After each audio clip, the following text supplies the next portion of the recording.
नमस्कार दर्शक बंधु जय जगन्नाथ। ओडिशा पुलिस आउ गोटे जॉब इनफॉरमेशन को आपको स्वागत जनाऊँ। दर्शक बंधु ओडिशा पुलिस तरफ गतकाली एक नोटिफिकेशन टी आसी जाइए जो 4195 गोटी ERSS वैकेंसी रे बर्तमान वैकेंसी डिटेल्स टी आसी जाइए। नोटिफिकेशन टी खूब शीघ्र आसो। ओडिशा पुलिस डिस्ट्रिक्ट कनेस्टेबल पर यार नोटिफिकेशन टी आपने देखा पाइबे। तेबे ही ERSS फुल फॉर्म कौन जानी एमरजेंसी रेस्पॉन्स सपोर्ट सिस्टम।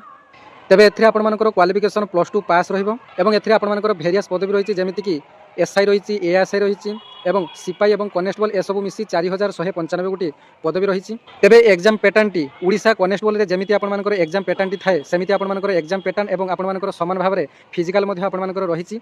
तेबे ही डिटेल नोटिफिकेशन टी मो मोबाइल रे डिस्प्ले रे लगे दूची आपण माने देखि दियंतु एवं ओडिशार समस्त पिलांकु एही भिडियोटी शेयर करंतु जो माने कि ओडिशा पुलिस रो जेकोनसी पदवी पई अपेक्षा करिसंती। तेबे आगामी दिन रे ओडिशा पुलिस रो बहुत सारा वैकेंसी आसे पई जाउची जेमिति कि YSA बाटालियन आसीबो, तापरे आपण मानकर जेलर आसीबो, तापरे आपण मानकर फायरमैन आसीबो। ये सब आहुरी आपण मानकर बहुत सारा वैकेंसी रो नोटिफिकेशन देखि पई पाइबे।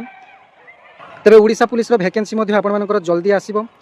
तेबे राज्य सरकार किछि दिन तळे ओडिशा रो यूनिफॉर्म सेवा पई एक आयोग गठन करछंती। तेबे से आयोग तरफ नोटिफिकेशन टी आपण मानक पई बाहर करा जिवो। तेबे सेति पई यार प्रोसेस टी लेट होची। डिसेंबर शेष सुधा जनवरी प्रथम सुधा आपण मानकर नोटिफिकेशन टी आसी जिवो। तेबे भल लागितले भिडियो टी अन्य मानक शेयर करिवे। धन्यवाद। जय जगन्नाथ।